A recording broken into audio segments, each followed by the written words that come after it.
Soucieux du bien-être du militaire, le commandement a toujours placé l'action sociale au cœur de ses activités. Symbole de la solidarité entre frères d'armes, l'action sociale dans les armées a connu une évolution fulgurante ces dernières années, au point de figurer en première ligne dans les orientations prioritaires de l'actuel chef d'état-major général des armées.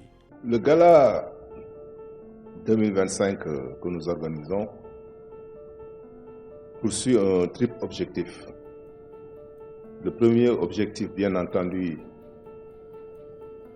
c'est renforcer la cohésion et la solidarité entre les armées et de manière globale avec toutes les forces de défense et de sécurité.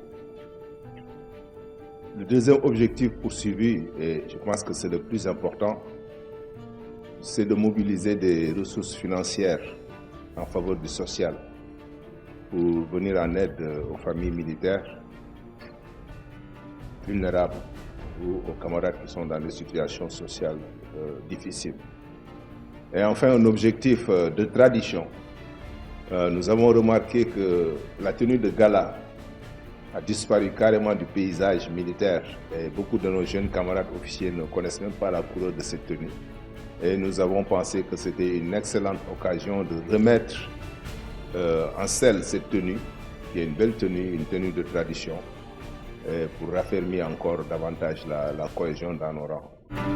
Des initiatives ponctuées de l'aide de la DASA depuis le décès de mon mari en 2004. J'avais une fille de 6 ans. C'est la DASA qui a payé ses études du secondaire, du primaire à la secondaire. Elle a eu son bac. Et ils ont continué à l'aider en lui donnant une bourse à l'université privée. Là-bas, il a eu son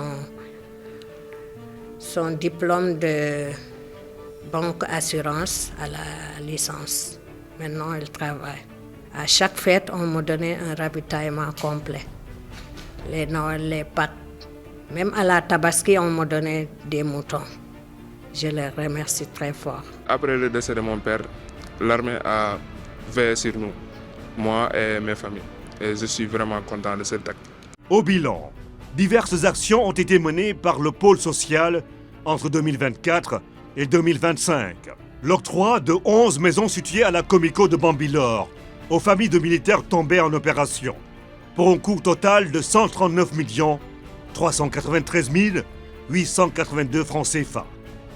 L'octroi de 2 terrains pour un montant de 8 864 010 francs pour servir de bureau aux militaires invalides.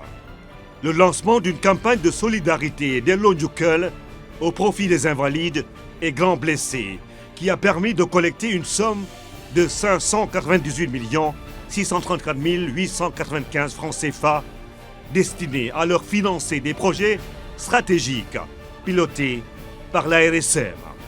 Des dons au profit des grands blessés et invalides membres de l'association Rassemblement des militaires grands mutilés de guerre au Sénégal à raison d'1 million par personne.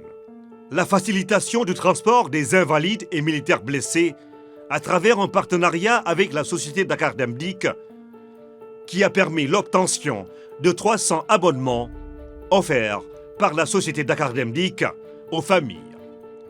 L'octroi de 47 bourses d'études et de 1052 kits scolaires aux militaires orphelins. Un soutien de 100 000 francs au profit de 573 veuves musulmanes lors des fêtes religieuses. La remise d'un kit alimentaire au profit de 90 veuves chrétiennes pour les fêtes de Pâques. L'appui financier de veuves jusqu'à la liquidation de la pension. L'offre symbolique de moutons de Tabaski au profit de blessés, invalides et mutilés. Sans oublier la formation du militaire pour l'obtention de permis de conduire